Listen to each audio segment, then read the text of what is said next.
eu quero que, por gentileza, vocês acompanhem comigo a leitura de duas passagens que estão registradas no Evangelho escrito por João. A primeira está no capítulo 1, nos versículos 12 e 13, que diz: Contudo, aos que o receberam, aos que creram em seu nome, deu-lhes o direito de se tornarem filhos de Deus, os quais não nasceram por descendência natural, nem pela vontade da carne, nem pela vontade de algum homem, mas nasceram de Deus. E a segunda passagem é tão conhecida, passagem do capítulo 3, verso 16, que diz: Porque Deus amou o mundo de tal maneira, que deu seu único filho, seu Filho unigênito, para que todo aquele que nele crê não pereça, mas tenha vida eterna. E após a leitura dessas belas e edificantes passagens que estão aqui na Bíblia Sagrada, eu quero começar dizendo a vocês que em alguma fase da sua vida, ou até mesmo agora, você pode ter ou estar se questionando onde passaria a eternidade, ou até mesmo o que acontecerá com sua vida após o término dela. E ainda diante desse cenário de pandemia, está se perguntando se existe algum fio de esperança para a humanidade. O fato é que essas são questões extremamente importantes e Deus tem resposta para todas elas. Ele tanto ama você que deu o seu Filho Jesus para que você pudesse ser salvo e desfrutar de uma vida abundante e da eternidade com Ele. Mas para você ser salvo, Deus antes precisou lidar com seus pecados. E qualquer pessoa sincera irá admitir que já pecou antes, seja, por exemplo, por meio de uma mentira ou até mesmo de um ato egoísta. E como eu já disse em outras oportunidades, a própria Bíblia, em 1 João 1,8, diz que se dissermos que estamos sem pecado, enganamo-nos a nós mesmos e não há verdade em nós. A questão é que cada vez que acolhemos o pecado, nós escolhemos a separação de Deus. Ele é absolutamente santo e bom. Não há qualquer sombra de mal nele. E Ele nunca irá aceitar o pecado. É impossível que alguém, por si só, com suas próprias forças, consiga viver nos padrões de perfeição de Deus.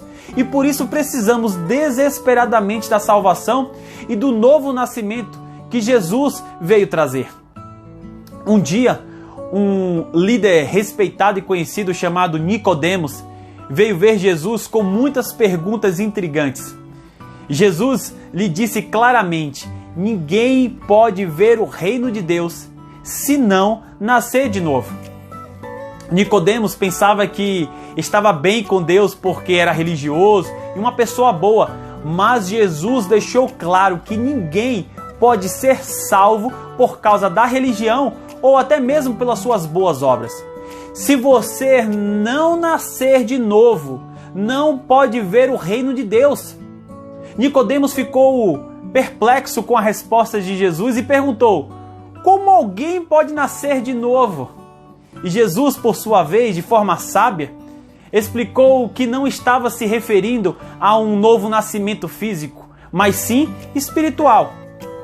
Cristo disse, como está registrado em João 3,6, o que nasce da carne é carne, mas o que nasce do Espírito é Espírito.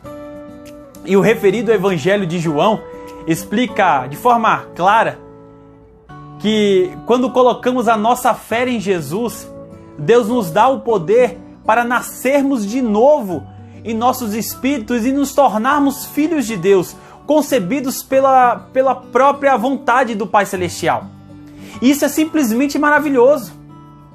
Nossa salvação e o nosso novo nascimento só são possíveis, melhor dizendo, por causa do sacrifício de Jesus na cruz. E preste atenção no que eu vou te dizer agora. Há cerca de 2000 anos atrás, Cristo Jesus veio à Terra e viveu entre nós. No entanto, ele foi rejeitado pelos líderes religiosos, levado a um julgamento fraudulento, acusado falsamente, injustamente condenado. Sua sentença foi a morte por crucificação, uma punição reservada para os piores criminosos da época. Após a sua condenação, Jesus suportou muita crueldade ainda. Ele foi severamente espancado e torturado. Então ele foi pregado, só após isso ele então foi pregado numa cruz e deixado para morrer.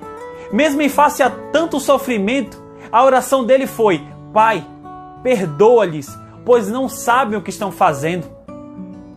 E na cruz, Jesus Cristo, o Filho inocente de Deus, deu seu último suspiro e morreu como um criminoso, sozinho e abandonado. Mas por que ele fez isso, eu te pergunto? Porque Jesus aceitou tanta humilhação e dor.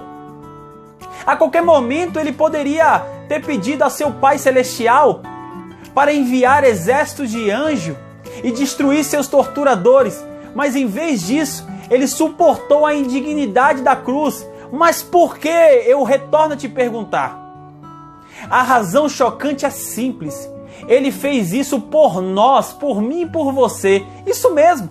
Na cruz, Jesus trocou de lugar conosco e recebeu o castigo por nós. O castigo que era nós, que nós merecíamos por causa dos nossos pecados. O seu sacrifício, o sacrifício de Jesus, eliminou a separação entre Deus e os homens. Por meio dele, nós não estamos, melhor dizendo, mais separados de Deus. O véu do santuário se rasgou de alto a baixo. Essa história, meus irmãos, meus amados, essa história impressionante não terminou somente na cruz. Depois que Jesus morreu, seus discípulos o colocaram numa sepultura nova. Uma grande pedra foi usada para fechá-la e os soldados mantiveram guarda ali. Mas ao terceiro dia, algo extraordinário aconteceu. Quando alguns discípulos de Jesus vieram para o túmulo, eles foram recebidos por um anjo que proclamou, como está registrado em Mateus 28:6, ele não está aqui, ressuscitou como tinha dito. Jesus Cristo está vivo hoje. Ele foi ressuscitado pelo poder do Espírito Santo e convida toda a humanidade a crer nele, receber perdão e vida eterna. Ele conhece você pessoalmente e se preocupa com você. Por causa da sua morte e ressurreição, a salvação é um presente gratuito de Deus para a sua vida. Você pode nascer de novo por meio da fé em Jesus Cristo. Você pode receber a salvação arrependendo-se dos seus pecados e entregando sua vida a Jesus. Você pode entregar sua vida a Jesus por meio de uma oração de fé. Eu te pergunto, se ainda não fez, você já fez essa oração? Se não, faça agora mesmo uma oração sincera, entregando a sua vida a Jesus e fazendo dele o Senhor e Salvador da sua vida.